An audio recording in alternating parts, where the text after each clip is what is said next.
Assalamualaikum warahmatullahi wabarakatuh. Salam sejahtera bagi kita semua. Shalom, Om Swastiastu, Namo Buddhaya, salam kebajikan.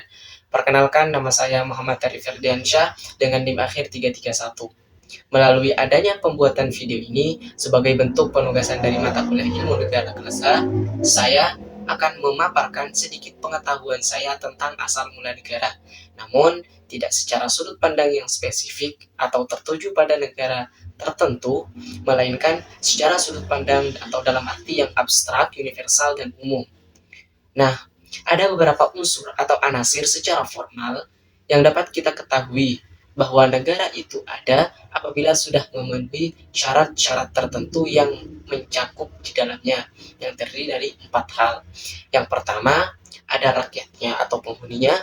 Dan yang kedua, adanya wilayah atau daerah tertentu dan tersendiri. Dan yang ketiga, adanya pemerintahan yang berdaulat. Dan yang keempat atau yang terakhir adalah adanya pengakuan dari negara-negara lain.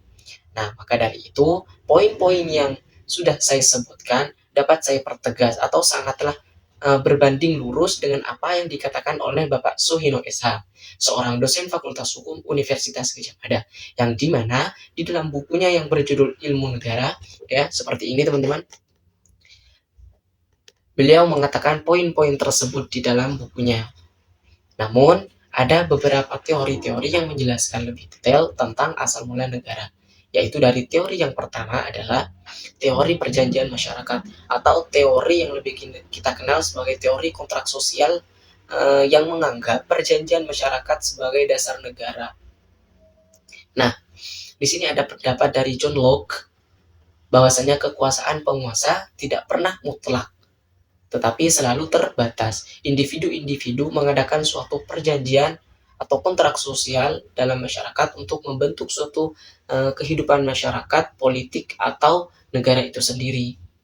Nah, di teori yang kedua ini teman-teman ialah teori ketuhanan, yang dimana dalam perspektif teori ini berpikiran bahwa negara dibentuk oleh Tuhan, dan pemimpin-pemimpin negara ditunjuk langsung atau ditunjuk secara langsung oleh Tuhan. Mereka hanya bertanggung jawab pada Tuhan dan bukan kepada siapapun. Nah, teori ketuhanan dibagi menjadi dua. Teori yang pertama adalah teori ketuhanan secara langsung, untuk menunjukkan bahwa yang berkuasa dalam negara itu adalah langsung Tuhan. Adanya negara atas kehendak Tuhan. Dan teori yang kedua, dan pembagian teori ketuhanan yang kedua adalah teori ketuhanan secara tidak langsung. Manakala bukan Tuhan sendiri yang memerintah, melainkan seorang raja atas nama Tuhan. Raja memerintah atas karunia Tuhan. Ya. Dan poin yang ketiga teman-teman itu adalah teori kekuatan. Nah, di teori yang satu ini teman-teman memiliki sudut pandang bahwasanya negara terbentuk dari penaklukan dan pendudukan. Di dalamnya berisi bahwasanya faktor kekuatanlah yang dianggap sebagai faktor tunggal atau utama yang menimbulkan adanya sebuah negara. Negara dilahirkan karena adanya sebuah pertarungan kekuatan, dan yang keluar sebagai pemenang adalah pembentuk negara tersebut. Contohnya negara Indonesia, negara kita yang sudah berjuang memerdekakan negara kita sendiri dari pihak penjajah. Itu juga bisa masuk dalam kategori teori kekuatan, teman-teman. Baik, teori yang keempat yaitu adalah teori patriarkal.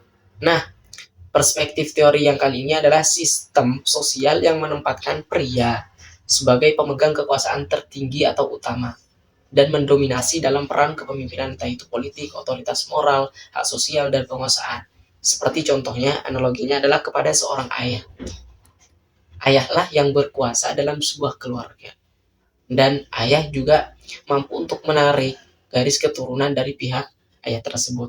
Nah, keluarga berkembang biak dan terjadilah beberapa keluarga yang kesemuanya itu dipimpin oleh seorang ayah. Yang kemudian nantinya lambat laun, keluarga merupakan kesatuan etnis yang besar dan terjadilah suku patriarkal. Nah, negara adalah perkelompokan beberapa suku.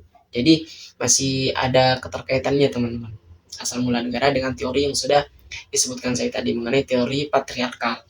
Nah, dan yang kelima teman-teman adalah teori organis. Di teori ini berpendapat bahwasanya negara dianggap dengan makhluk hidup individu yang merupakan komponen-komponen negara dianggap sebagai sel-sel dari makhluk hidup tersebut.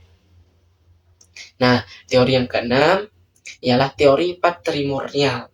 Perspektif teori ini adalah bertumpu pada kekuasaan pribadi, ya, bertumpu pada kekuasaan pribadi penguasa yang mengacu pada sistem regenerasi yang mengutamakan ikatan gen, ikatan keturunan atau pewarisan secara tunjuk menunjuk, teman-teman. Nah, contohnya di sini adalah seorang raja mempunyai hak milik terhadap daerahnya, maka semua penduduk daerahnya itu harus tunduk kepadanya. Dia mampu untuk meregenerasi kedudukannya selanjutnya, entah itu dari faktor keturunannya, teman. Dan yang ketujuh adalah teori alamiah, dikemukakan oleh Aristoteles. Negara adalah ciptaan alam. Kodrat manusia membenarkan adanya negara, karena manusia pertama-tama adalah makhluk politik dan baru makhluk sosial, sehingga manusia ditakdirkan untuk hidup bernegara. Nah, begitu pendapat dari seorang ahli Aristoteles mengenai teori alamiah ini, teman-teman. Nah, di teori yang ke-8 ini adalah teori historis. Teori historis sendiri adalah menganggap bahwa lembaga-lembaga sosial tidak dibuat, tapi tumbuh secara evolusioner sesuai dengan kebutuhan-kebutuhan manusia. Sebagai lembaga sosial untuk memenuhi kebutuhan manusia, maka tidak luput dari dari pengaruh tempat, waktu, dan tuntutan zaman, teman-teman. Dan teori yang ke-9 yaitu sebuah perspektif yang lebih ke pandangan pemikir Islam, yaitu pemikir yang pertama ada Al-Farabi. Manusia itu adil, makhluk sosial, makhluk yang mempunyai kecenderungan alami untuk bermasyarakat. Nah, sedangkan Imam Al-Ghazali mengemukakan bahwasanya manusia itu makhluk sosial. Ia tidak dapat hidup sendirian. Dia butuh interaksi sosial dengan lingkungan sekitarnya karena dua faktor, yaitu faktor yang pertama itu kebutuhan akan keturunan. Jadi sudah benar ya, ada keterkaitan maksudnya butuh keturunan itu antara dua jenis, saling membutuhkan antara interaksi sosial. Nah, di sini ada juga Ibnu Khaldun mengemukakan bahwa adanya organisasi kemasyarakatan merupakan suatu keharusan bagi hidup manusia. Sedangkan manusia diciptakan oleh Tuhan dalam bentuk atau keadaan yang mungkin hidup dan bertahan dengan bantuan makanan. Sementara kemampuan manusia tidak hanya untuk tertuju pada pencarian makanan tersebut, teman-teman. Juga butuh yang namanya interaksi sosial. Jadi mungkin hanya sebatas itu pengertian atau pemaparan mengenai asal mula negara yang dapat saya sampaikan. Jika nantinya masih terdapat sesuatu kekurangan, mohon maaf yang sebesar-besarnya. Dan semoga apa yang saya sampaikan ini menjadi ilmu yang bermanfaat bagi saya sendiri, saya pribadi, dan tentunya untuk kalian juga sebagai penonton video ini, teman-teman. Bukan hanya sebatas tugas kuliah, namun semoga ini juga menjadi ladang ilmu lah lewat memanfaatkan media sosial di zaman modern ini, teman-teman. Kurang lebihnya mohon maaf. Wassalamualaikum warahmatullahi wabarakatuh.